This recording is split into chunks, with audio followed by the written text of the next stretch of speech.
So I wanted to talk to you about the spear system. It's a unique, obviously a unique process, and it leverages some things that most people would not really kind of envision as helping to defend yourself. But so we're going to go right down through the questions here, and I'll just start with the first one.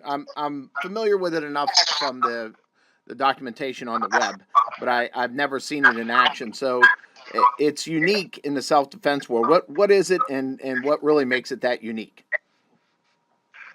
So full disclosure, in any of my interviews, because I like to, I'm kind of a stream of consciousness, like spontaneous, creative type person. I never look at questions in advance. So just I don't even have them open now. I'm just sitting here. I'm sitting in front of my computer. As far as like if I had to write something, obviously I need to look at the questions, but I prefer to talk to you fresh first, and then we can go deeper if necessary. So the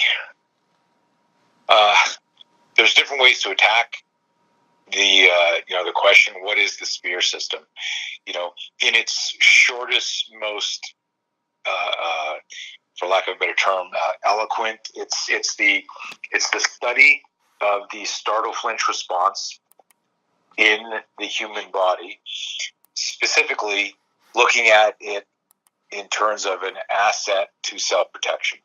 How can we weaponize this startle flinch response that's been part of our DNA, our physiology, for hundreds of thousands of years?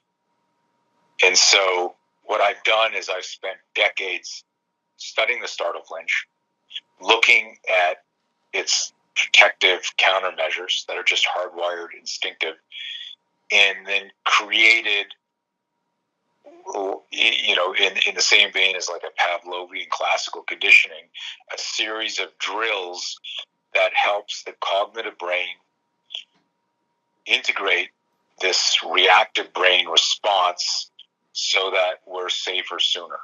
So we're actually using like an organic, physiological brain-based response, right? Something that you don't need. If something scares you, you don't need to have studied anything, like if a snake jumps out or a spider or a bad guy or some, loud sound, and that's startle flinch. You don't need training. You don't need to go to a martial arts school to learn how to flinch.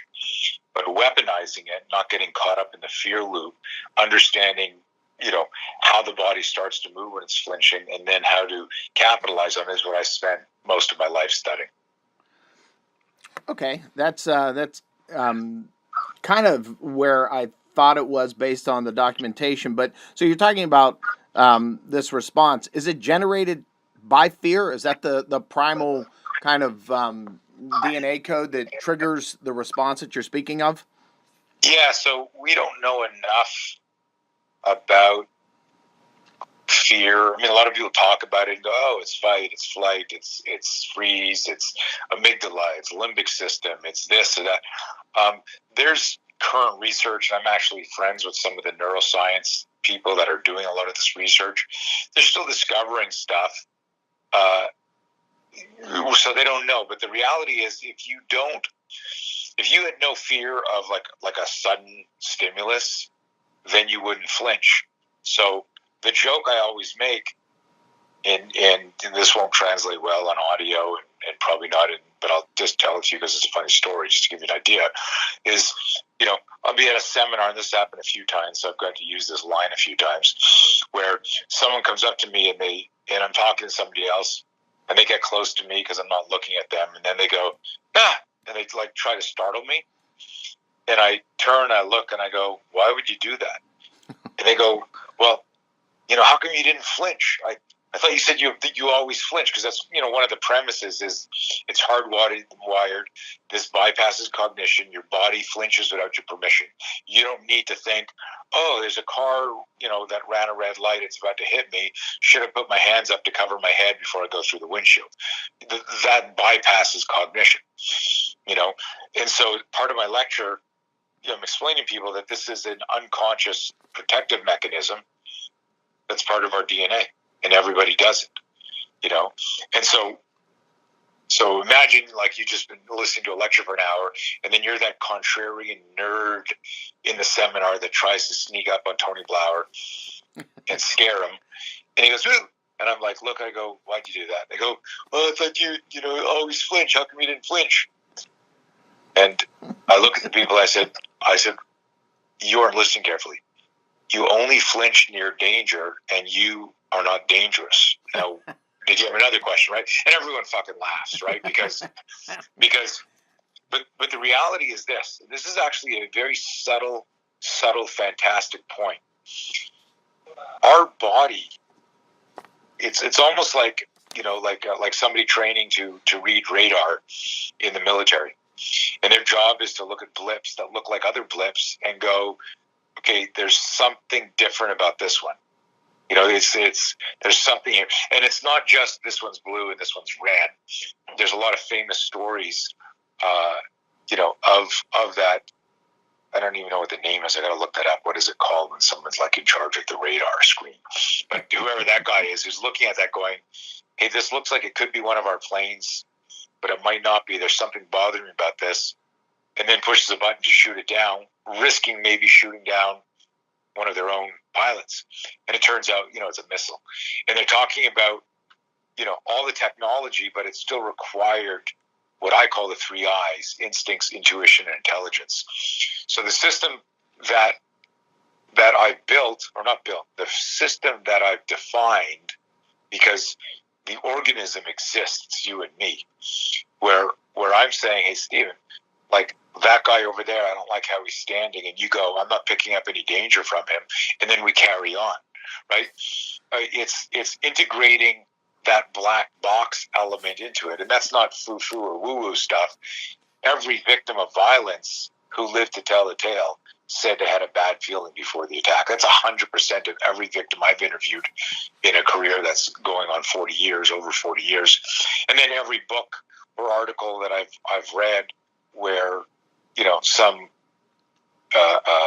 interviewer or a police investigator is talking to somebody, and there's always a line where, like, the victim had a bad feeling, but we can't create a kata out of that, right? Yeah. We got to go. And so that became part of our program of choose safety, trust your gut. And it's just like there's no downside to choosing safety, right? And so if you get a bad feeling about somebody, and it turns out that you misread that, you're still safe, right? Versus ignoring it and then finding yourself being dragged to a secondary crime scene. Right. No, I understand. The conservative approach would be to, lean on that side of it.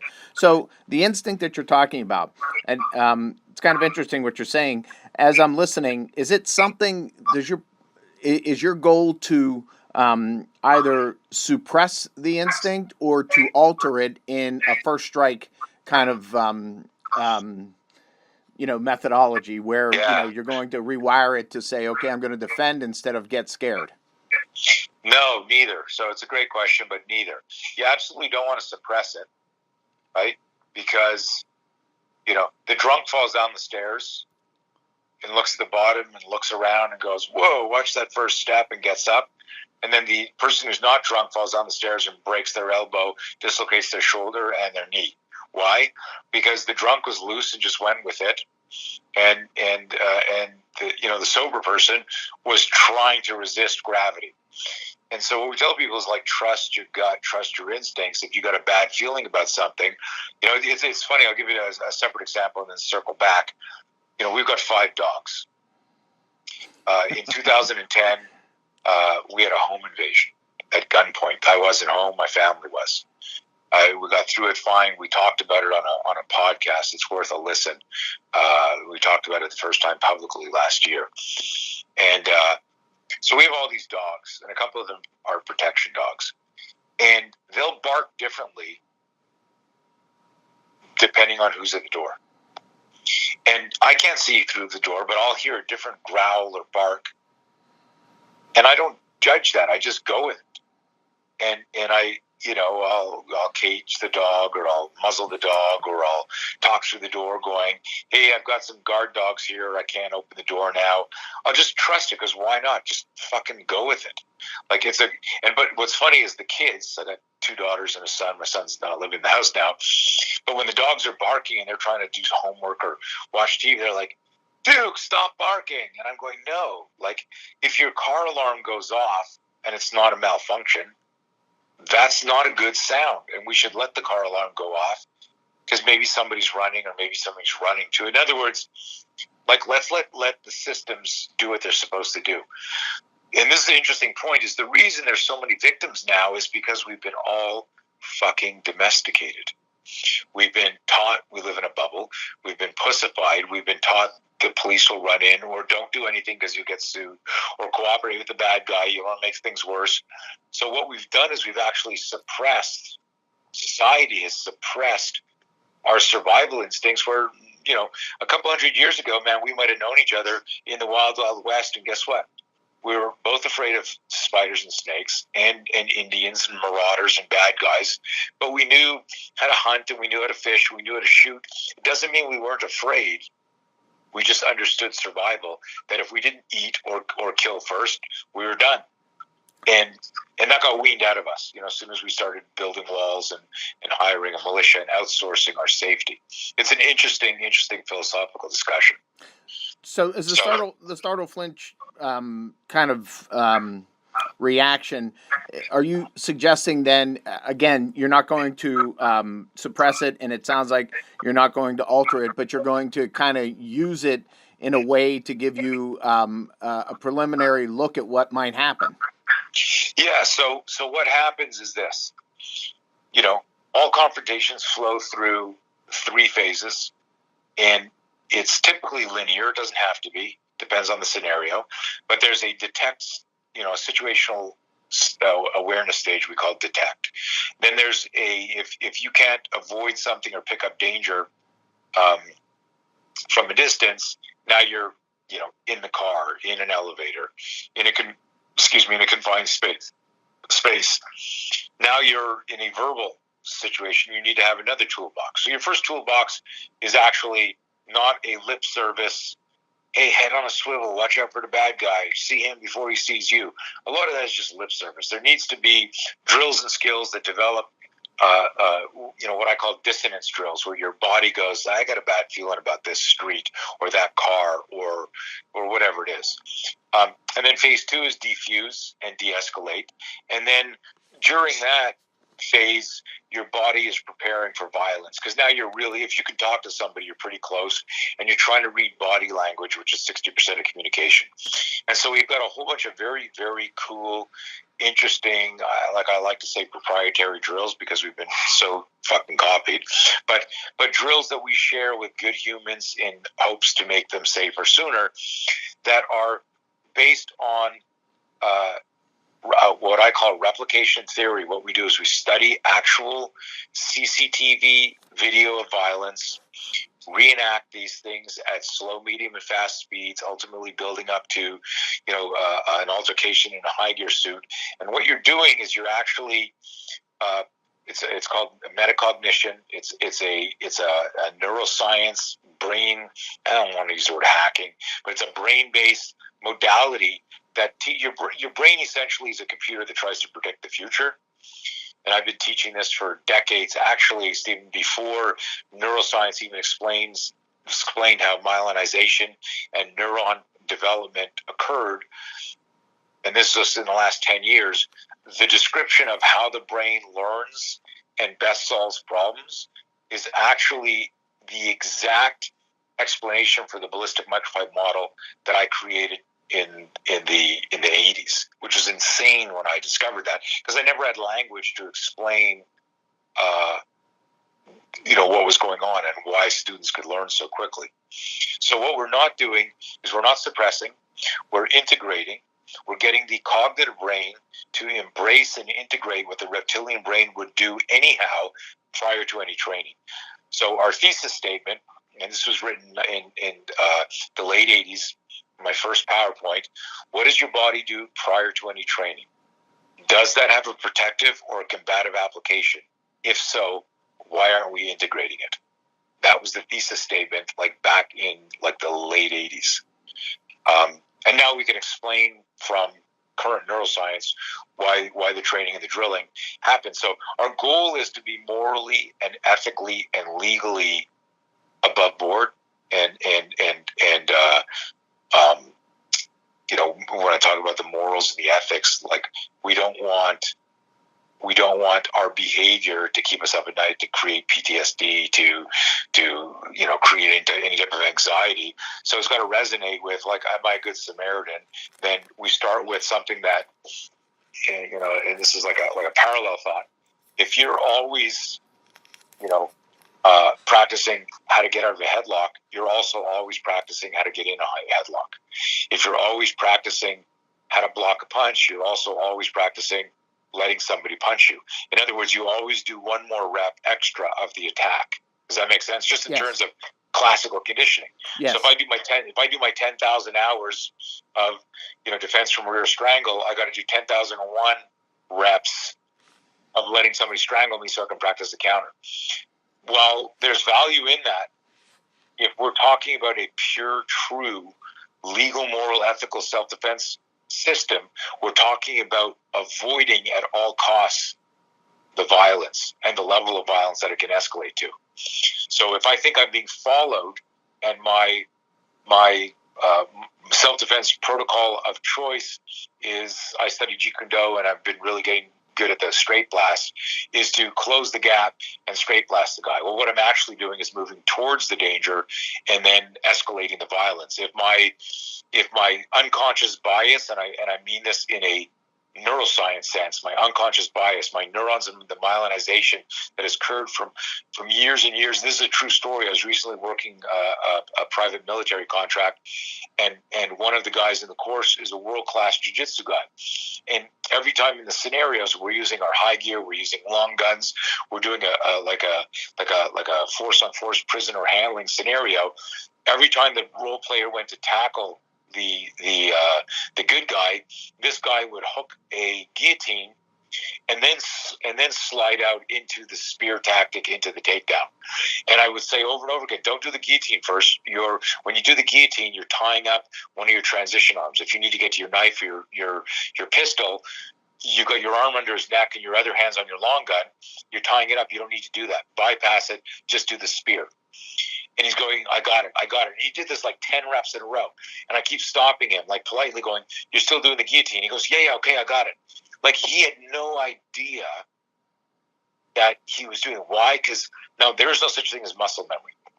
And maybe a lot of your listeners and readers don't understand this. No, it's been used over and over. It's funny you say that. That's one of the pet peeves. My son's exercise physiologist. He's a cardiac rehab guy, and he has said that for years. That's one of his pet peeves. Right. So I've been saying it forever, and then people just think I'm an idiot because I'm just a knuckle-dragger martial artist. I go, muscles don't have memories.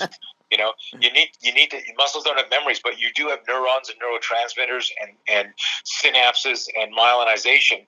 And so when you do a ton of this practice, when some of what feels like our triggers for that move start to play out, your body-mind system starts to download the program that it's used to running there. So when this guy saw a head getting close to his body, he had 10 years of guillotines and pulling guard, and where he had 10 hours of spear system training.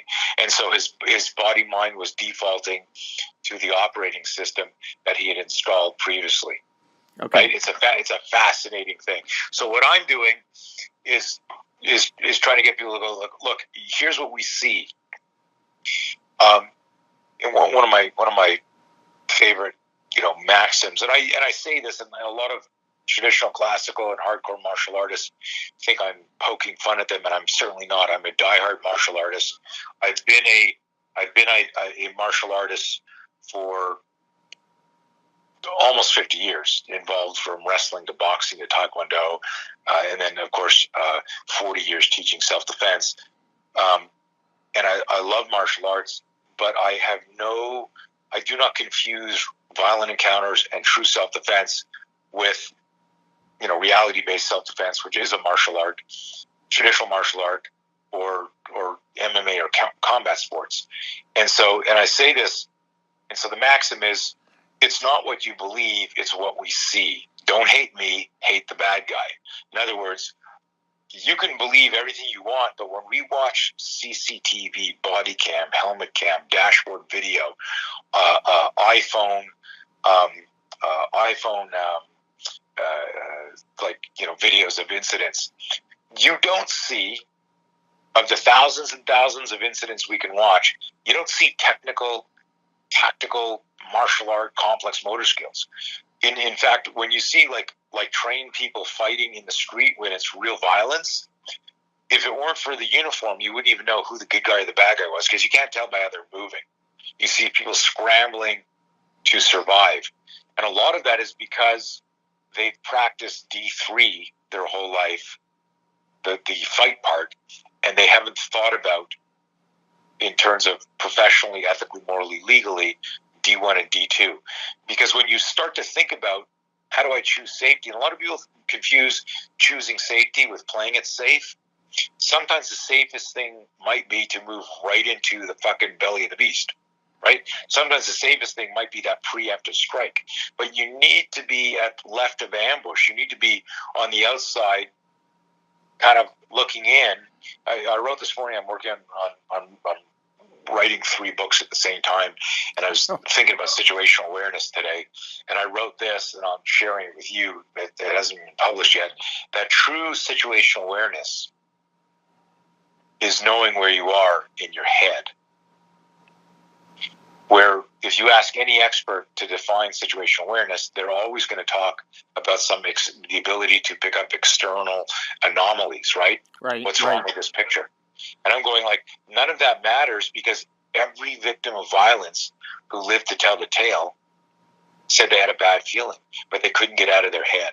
They couldn't get out of the way. They couldn't manage the fear, which said, play dead now, run away, pick up an improvised weapon, cause a scene, attack the attacker. So, when I look at it holistically, I go, listen, these are the stages of successful engagement. One is pick up danger early, situational awareness. Next is fear spike, manage the fear spike. People are like, what? I go, yeah. If you're minding your own business and you suddenly go, am I being followed? Holy shit, does that guy have a gun? What are those noises? Is that gunshot or is that backfire? Oh my God, it's an active shooter. Like, you don't immediately go from identifying the threat to immediate action, drop and roll. There's a moment there, and that is the only explanation for why some people freeze, some people fight, some people run. But what I don't want to do, and so what I've done is I've built on the research before, which I thought was fine, but it was limiting. I don't need to understand the physiology of fear to manage fear. I need to understand the psychology of fear to manage fear. I need to be my inner coach in that moment. It doesn't matter. Like, if I, if you're interviewing me, if all of a sudden, the door got kicked down and 2 guys came in with like machetes, you wouldn't put your hand up going, hang on a sec, I'm just finishing a talk with Tony Blauer. Right? Right. Right? Yeah. But you also wouldn't like just drop to the ground and try and pull guard. You'd be like, what the fuck? And you have to go through the fear loop and then make some choices. So we don't do, as a community, we don't do enough work on teaching about the psychology of fear and recognizing that on game day, you're not going to change your skill set. You're only going to change your mindset. That's a really good point. I mean, these are all things that, and I've spent 35 years, I think, in martial arts. So I've never really heard. I mean, obviously, in a traditional school, I had one for 20 years, and we never talked about any of this.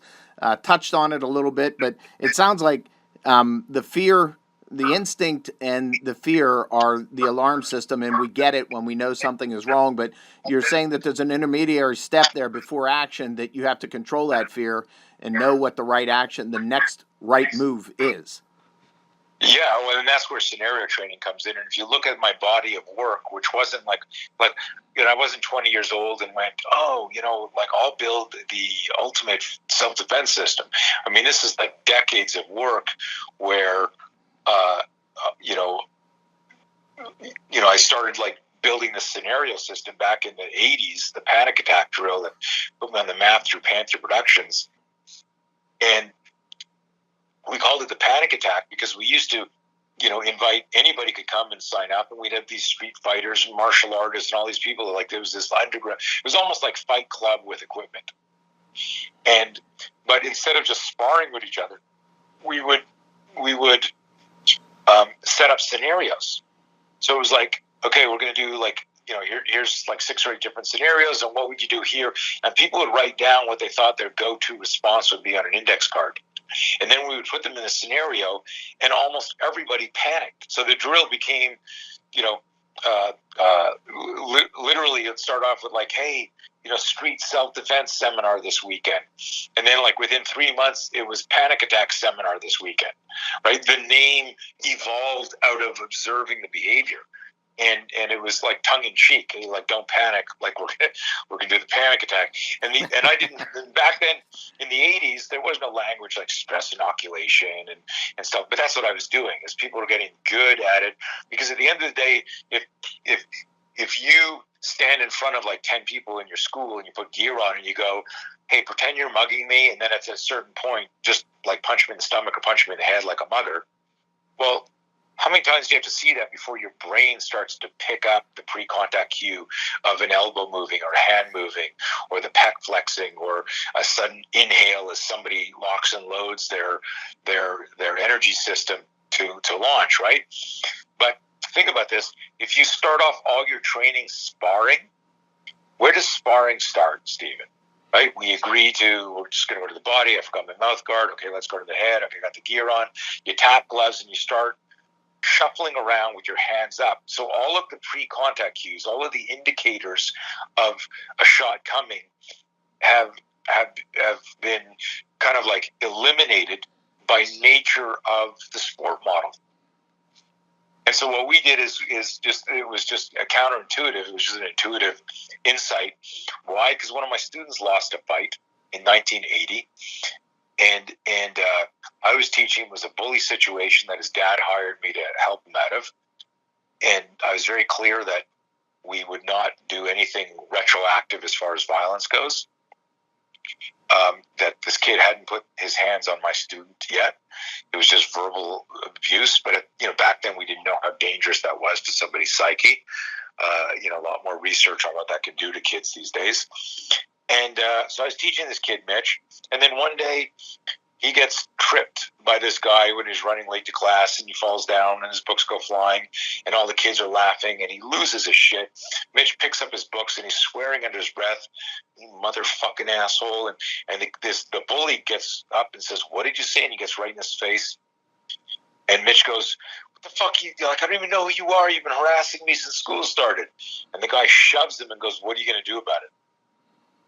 And Mitch grabs him and slams him against the locker bank and screams at him, "Don't fucking touch me. Don't put your hands on me." And Mitchell's telling me the story in his next private lesson. And I go, "And?" He goes, "He dropped me." I go, "What do you mean he dropped you?" He says, "He hit me with a left hook, man. I didn't even see it." I go, "Why didn't you?" There was no wax on, wax on. This is a year before karate college, right? A year before karate, the Karate Kid. And he goes, "I don't know, man." I go, "What do you mean? Why didn't you block or parry or slip?" And then he says, "Well, I was holding him with my left hand and I had my school books in my right hand." And I'm like 20 years old, and it was like the god of self-defense hit me with a lightning bolt. And I said to myself, "Oh my God, we teach self-defense wrong." And I said we, I didn't say I. Because I was like a student of martial arts and self-defense, a complete Bruce Lee junkie, studying everything I could. I've been like teaching for 3 years already. And I was teaching this kid self-defense by teaching him how to box, how to kick, and how to wrestle. This is like 13 years before the first UFC. And those were my 3 arts: wrestling, taekwondo, and boxing. So I was teaching him like a hybrid MMA before there was MMA, and I was doing what everyone else does. I was doing what you did for 20 years. You teach self-defense, but you teach it through a classical. It's an unconscious bias. It's not a negative because nobody's malicious. I mean, it's like, it's not like I know this won't work, but I'm going to show it. It's not that.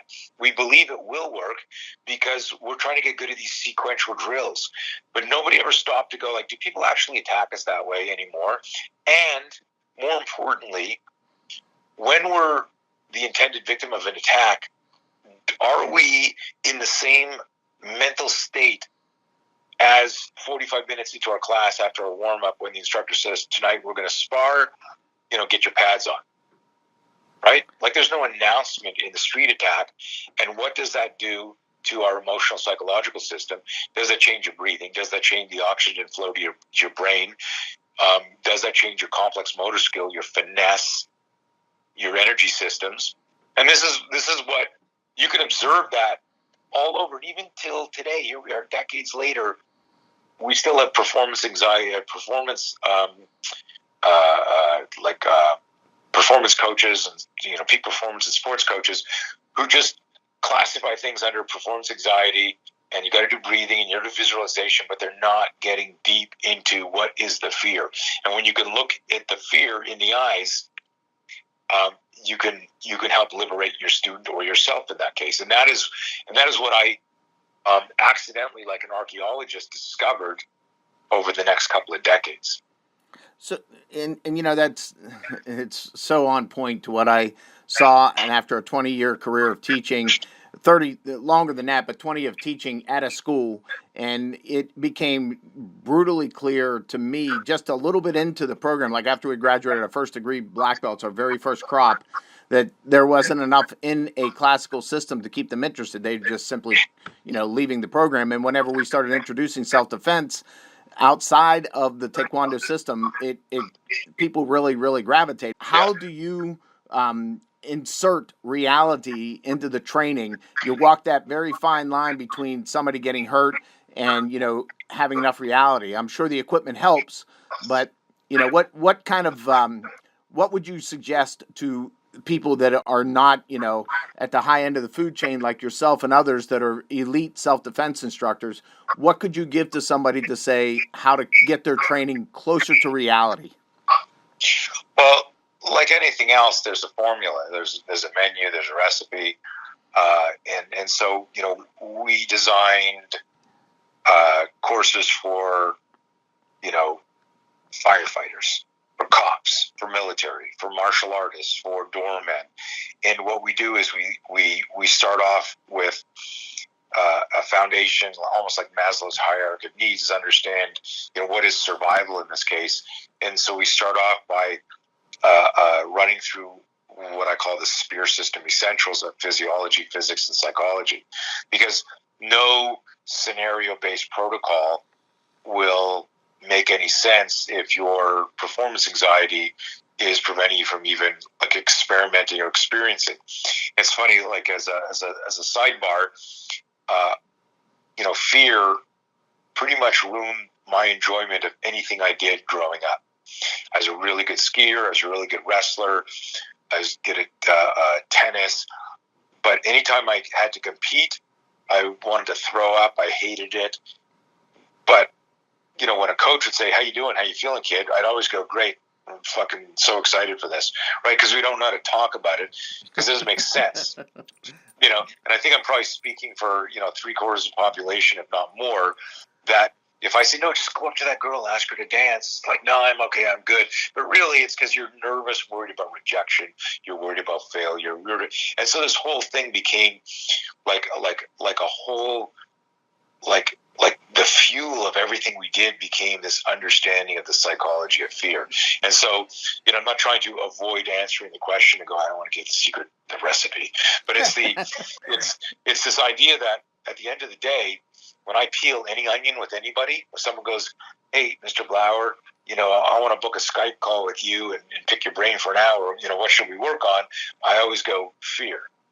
Well, yeah, but shouldn't I work on no? Because at the end of the day, no matter what I teach you or show you, you won't pull off if you're thinking about your fear of pulling it off.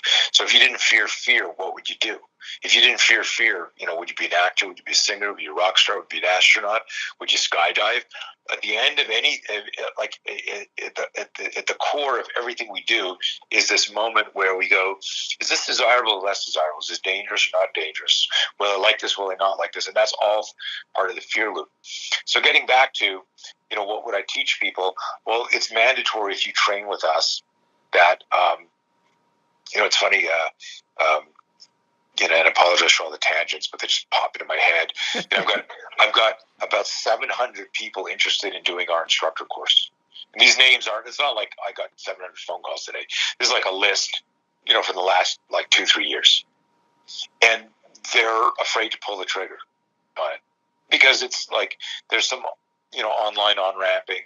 There's some training, some preparation. People see our videos of the gear, the high gear being used, scenarios, and then it's 2 days of live training. And so I wrote a letter today. Look, I can't have you certified to teach my system if you're afraid of fear.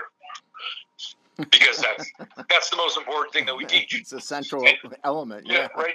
And so I said, I need you to understand the irony that you're afraid to take the next move, and you're camouflaging that in, I'm not ready yet, I don't have the right funding, there's a bad weekend. Because at the end of the day, if you research my research, and I've been around for 40 years, and I work with DODs around the world, and Department of Defense, SWAT, military, like all these other first responder groups.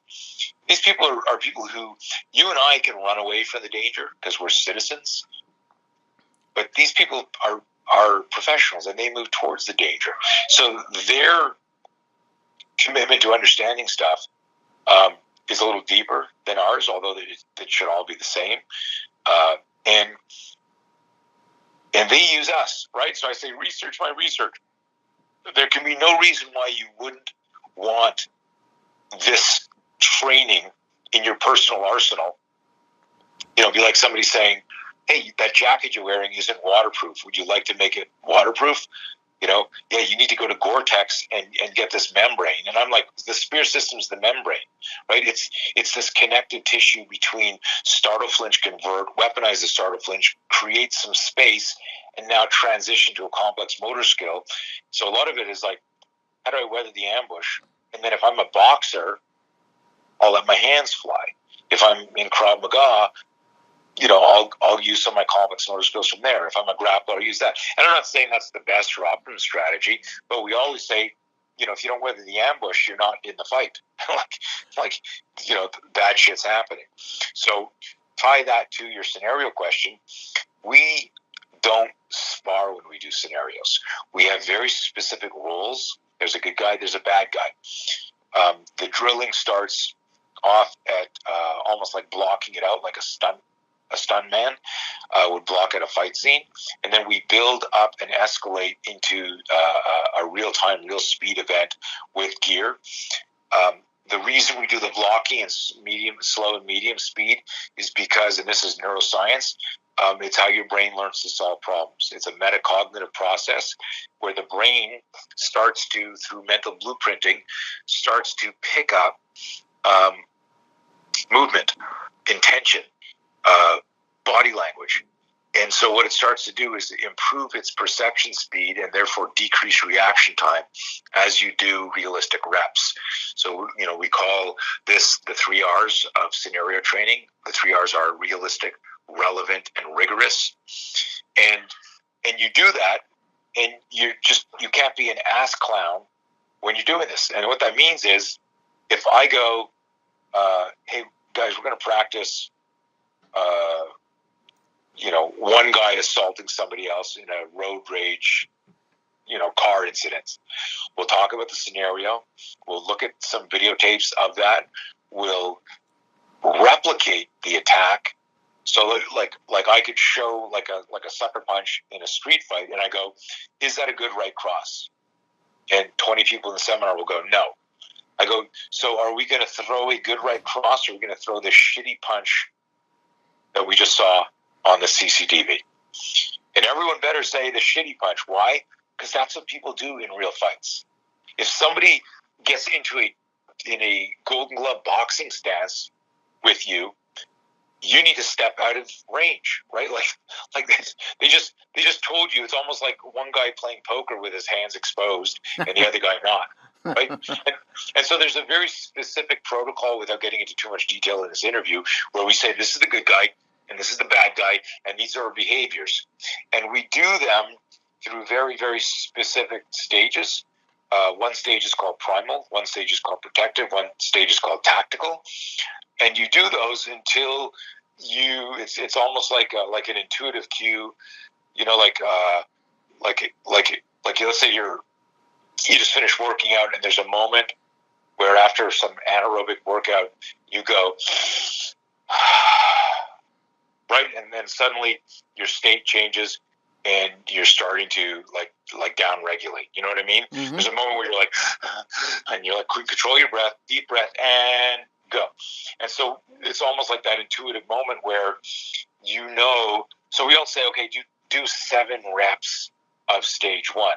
We'll say, hey, do like 6 to 10 reps and assess, and then move to stage 2, then move to stage 3.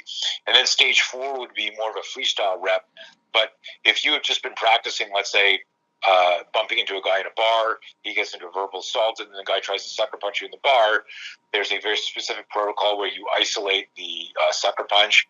We call this emotional climate training. It's a 6-stage drill. I developed it in the early 80s, right out of neuroscience. I fucking love it. It's insane how it's a drill that you do in slow motion that makes you move faster in the real world. It's amazing. And you're cataloging the auditory, visual, and tactile cues. You're talking about them. And it's crazy. Hang on a second. So you catalog the auditory, visual, and tactile cues, and it takes you through 6 stages, and then when you go do drills after that, like your brain has a mental mental blueprint for that movement, and you do that with a knife attack or a baseball bat or 2 people. There's a lot more to it, but what you're doing is you're like surgically analyzing all these different movements, allowing your brain to absorb and process. Then you're doing these force-on-force drills where you begin to intercept the stuff, and then you just put it in a scenario. But the science, the art and science of the freestyle scenario is, I might say, Stephen, go stand at that makeshift bar over there, and guess what? Now you've got 6 people in the room wearing high gear suits, and you don't know who the bad guy is, and there's going to be some sort of verbal assault, so there's going to be some situational awareness problem. Why is that guy staring at me? Why is that guy pointing at me? Whatever. And now suddenly it becomes what was these drills where you were isolating like sucker punches and like 2-3, those are what we call the ballistic microfight, because they're super short. They're like 10-second iterations. Now suddenly you're in a 5-minute scenario, and your heart's pounding and your breathing's changed. Why? Because guess what? You can never eliminate performance anxiety. So you asked me, and I just kind of gave you a mini seminar there. But where you said you used exhaustion to replicate, fear, and then did angle drills and stuff like that. So we'll do things like that sometimes, where we'll try to do some exercise where you get this lactic acid buildup, and now you've got to do like a grip integrity drill, where if you were fighting in the snow in the cold with a guy who's got a knife, you're not allowed to go, oh, my hands are cold and my forearms are tired, right? So we'll replicate things where okay, now we're going to do some sprints, and now we're going to do this while you're completely winded. Okay, I want you to spin around, remember the game we used to play as kids, where you'd spin around until you were dizzy? Okay, spin around, and now defend yourself in a clinch, because like that dizziness is what might happen if you got sucker punched when you weren't unconscious. So how do you regulate balance And you better not have, if your system is all complex motor skills, you got a problem. You need a primal gross motor skill while you're afraid and while the world's upside down. So a lot of interesting things. And, like I said, it wasn't like, oh, here's the system. I found it under a rock. It was a lot of visceral trial and error. So when you manage the scenarios, it sounds like there's a lot more to your system than just the scenarios. That's one piece of it. I'm guessing the detection and the diffusing are separate pieces. Is it safe to say though that all through that process, obviously in the last process, but in the first two, you still have to manage the fear and have use it as an alarm and then react accordingly and try to in that 3-step process to detect, diffuse, or de-escalate, at each one of those stages, try to end the altercation. Yeah, I mean, certain protocols and benchmarks for drills are set up, but at the end of the day, we tell people, you need courage to walk away from a fight, and you need courage to walk towards the danger, right? So people don't think about that. They go, I need to manage my fear, when I'm in the ring. No, you need to manage your fear to show up for 3 months and do the training. Like, don't undervalue that or underestimate that. So all 3 phases of D1, D2, D3 require courage and self-coaching as you move through it, because you could be like in that elevator where a guy's threatening to mug you and he's got a knife or a gun out, and you're using some of the verbal tactics that I taught you. You're still shitting in your fucking pants. Yeah. In a real situation, right? But you're going, oh my God, I don't fucking believe this is happening. Like we did this scenario last year. I'm like, and we've had 5 people use our. I don't know if you ever saw my ATM video I did in 2007. How to devalue yourself at an ATM. Bad guys only want one of 3 things: property, body, or life. And so if a guy's standing near you in the shadows at an ATM, he may want to kill you, but there's a good chance he wants your money first, right? Right. So in terms of property, body, or life, like we're helping people narrow down shit. Well, just because I told you that doesn't change the danger or the fear. But now that you've got something to think about, you can move from an emotional state to a strategic and tactical mindset. And that's the whole thing is, like Customato said this, the famous boxing coach who trained Tyson. He said the difference between the hero and the coward isn't, that one feels fear or the other doesn't. They both feel fear. I'm paraphrasing, but he said the difference between them is what they do with their fear. Somebody's immobilized with it and somebody uses it as a fuel. And so that's what we've done, is figured out how to help people change their relationship with fear. In fact, we have a standalone course that has nothing to do with physical self-defense called No Fear, and it's spelled KNOW, fear. And it's a play on words of people think there's a state of no fear. And I go, doesn't exist. It's a fallacy. It's semantics. But if you want to get to no fear, in what you think is, you got to know fear, KNOW, and that's the real reframe. So in all phases of the training, I had a female student in a class. We're doing some ground fighting years ago at my school on the East Coast, Montreal, and she pulls me over. She says, "Hey, coach, I got a question." I go, "Yeah, what is it?" She goes, "This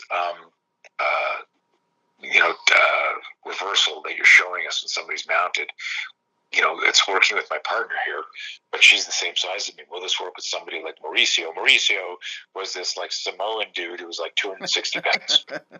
She goes, "Well," she's whispering, "will this work with Mauricio?" And I look at her and I go, "Shannon, what do you care what I say?" And her eyes get like really big. She's like that's not the answer that I was hoping my coach was going to say, right? I go, "Shannon, what do you think? What do you care what I say?" She goes, "What?" I go, "If I tell you it won't work, you'll be like, what the fuck?" But if I tell you it will work, you won't believe me. That's why you're asking, right? And she kind of like looks at me going, "Oh my God." I said, "You know what you have to do, right?" You got to try it on him. Yeah, she says, "I need to ask Mauricio to be my partner." I'm like, yeah. I go, "Yeah." And she was, so here's the thing is like she tries it 3 times and it fails. And the whole class is looking. And it fails. And I go, "Shannon, you know why it's failing?" She goes, "No." I go, "Because you don't believe it's going to work. You're in a choiceless choice. You need to fucking make this work. This is physics." But you're waiting till you're got the sinking feeling of fear going, this is going to work, he's too big. Now what I want you to do is, Mauricio, you're going to grab her, you're going to push her down, you're going to sit on her, and here's what I want you to do. I want you to pin her arms, sitting on her stomach, and I want you to say to her, I love helpless victims. Right? And Shannon, I want you to just trust the movement and trust your instincts. And there's going to be a moment when he tries to simulate choking you or undoing your shirt. You're going to feel that his balance is compromised. And you won't feel that if all you're thinking about is your failure. Dan Millman, who wrote The Way of Peaceful Warrior, said, if you face just one opponent and you doubt yourself, you're outnumbered. One of my favorite quotes.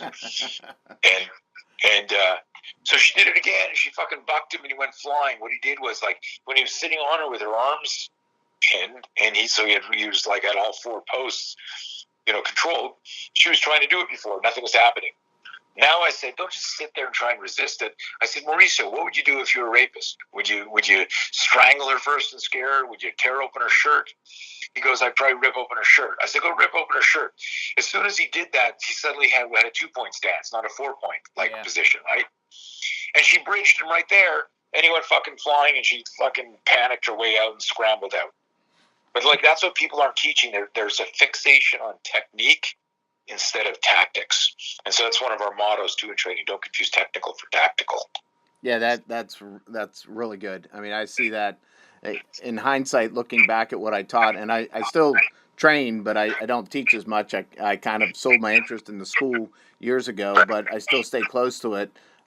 You see that a lot, and I'm like you. I came up through traditional systems, but I don't want to be disparaging on them because they're good. They have great value for people, and it's a good thing. But it's probably not a good thing to say that if you are a martial artist, you are training exclusively in self-defense. You have some knowledge of it, a little bit of technique that you can apply, and that's kind of where the magazine got born. That we're looking for that kind of area between martial arts and what really does happen, whatever that might mean. And martial arts is kind of a generic term. I throw in there everything like you did with boxing and wrestling and any type of system of combat. And it's pretty common for people to say, I train in MMA, so the assumption is that they are completely skilled in any self-defense situation, and we find that, to be probably kind of the opposite. So I understand what you're saying. I guess without taking any more of your time, what we want to do, I'm going to compile what we said here. We talked about a lot of things. I'm never going to be able to convey in the weeds and would not want to because that's exactly what you teach. But I want to give the readers enough of what you do to kind of give them an insight about, this different type of training approch, which is, I can tell you just from the 2 years I've been interviewing people for the magazine and the 18 before that as a freelancer, I've not heard anybody moving on this level. And it's kind of interesting to me that you say that people are trying to copy this and you're getting a lot of replication in the field, both with your products and your system. And I'm sitting here wondering, how could they possibly replicate it unless they're your age and did your, followed your life plan? I don't understand. I mean, I hear what you're saying, and I could probably digest some of it after listening several times to this interview, but to go out and replicate it, even as an instructor that I might be teaching this 10 years, I'm not sure how anybody is comparing any competitors unless it's just a marketing ploy, because you're really ground zero for this sort of thing. Is that correct? I mean, you got to be one of the groundbreaking people on this type of strategy. I've never heard it before. Yeah, I appreciate you saying that. And no, they're I would love to take all the copycats and have us all on stage at once and just like have a discussion, because people would hear me talk and then they'd hear them talk, and then I'd go, oh, isn't this a picture of you, in my class 10 years ago, right? Yeah. And so And so when I say the copycats, they're using language, emotional, psychological, physical, replication theory. They're using the language again in the marketing sense. I could send you some videos that are just like insane, where you go, "Oh my God, this guy's verbatim," and you go, "Yeah, he used to work for me for 5 years and then fucked off," right? And is telling everyone this is his system. So no, I evolved the system. I consider myself in many aspects of it to be like an archaeologist, because I was rediscovering things that the body already did, like the startle flinch. There's a bunch of drills and concepts in the high gear and the scenario formula and the algorithms that I've created through the metacognition, that years later to have like neuroscience say, "Hey, look, the brain does this when you do that, and if you put it in this high stress situation and it hovers around like this risk reward phase, this is the greatest learning curve." And I'm going, "Oh my God, that's the ballistic microfight. It describes it exactly." Like, that's exciting for me. And coming back to something you said, about martial arts and their value, and not to be disparaging. I agree. There is, listen, if you were studying shooting, and you're doing like IPSC competitive shooting, and there were all these stations, and there were these drills you had to do, and shooting drills, like, you're learning how to use a gun, you're learning how to reload a gun, you're learning how to aim, you're learning front sight management and trigger pull and how to holster and stuff. But because of safety and scenario, you're learning it in a very compartmentalized, stage by stage method.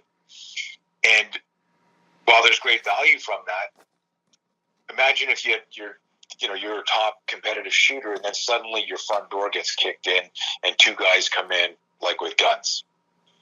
The fact that you're like the champion shooter doesn't mean you're going to win this home invasion.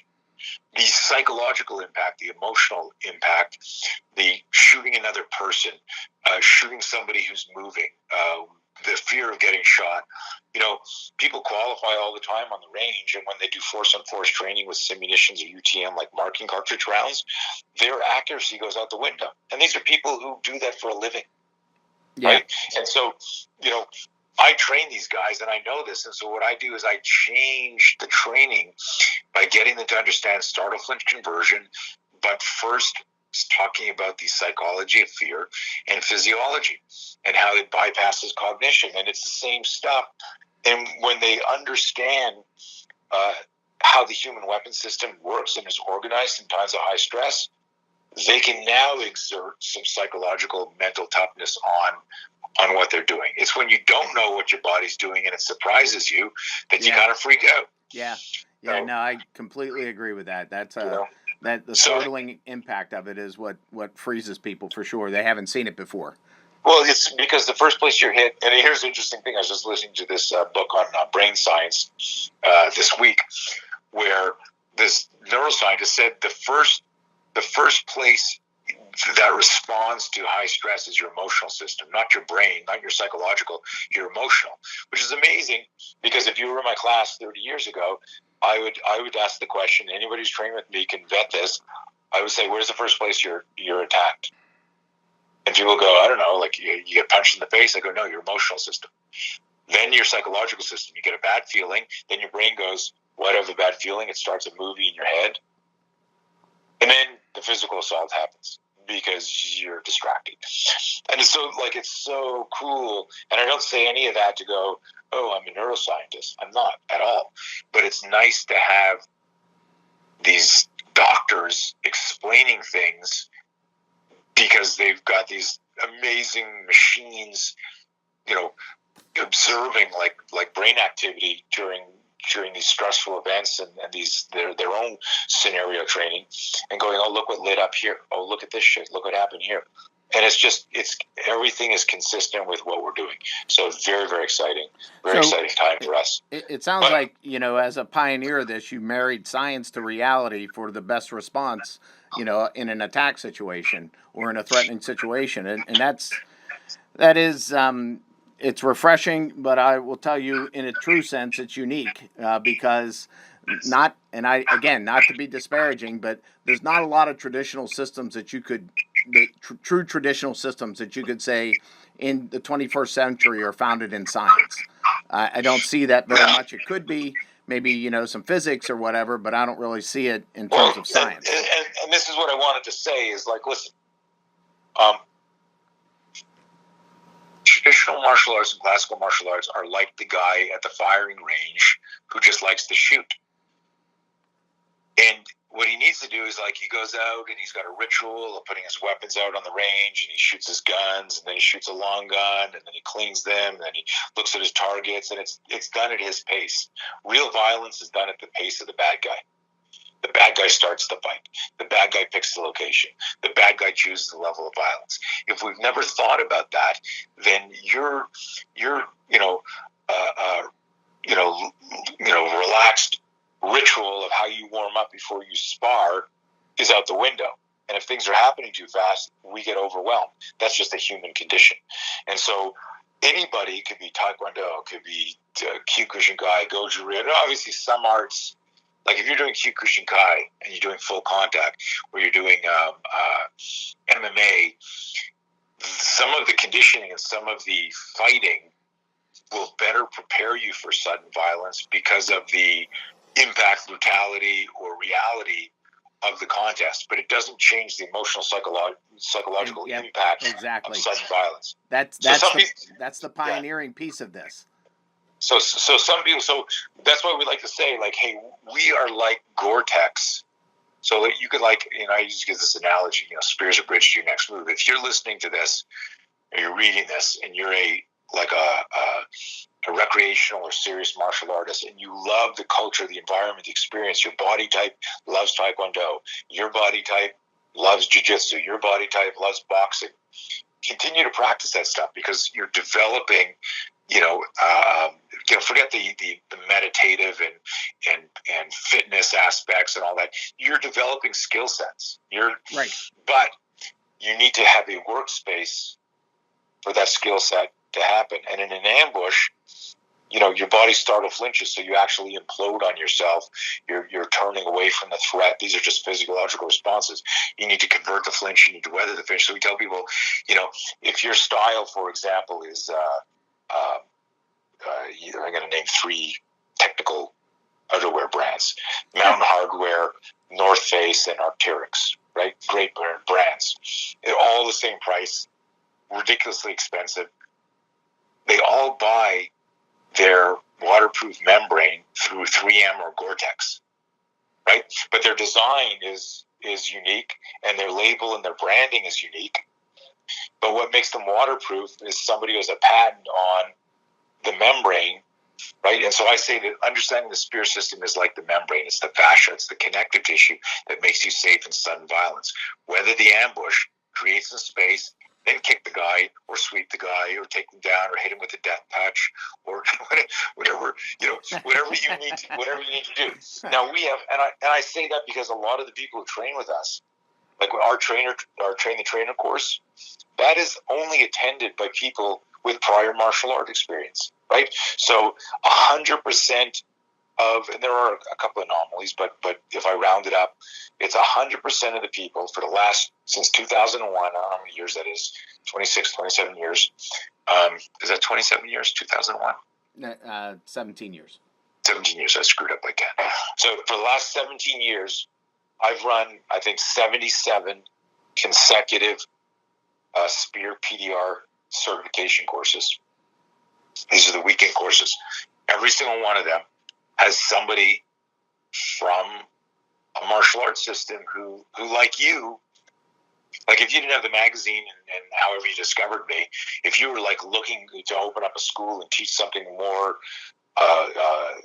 like authentic because of your experience, right? You started to get a glimpse of something when you started saying, hey, let's introduce randomness. That was that first spark. Sure. You might have come across me and signed up for the course, right?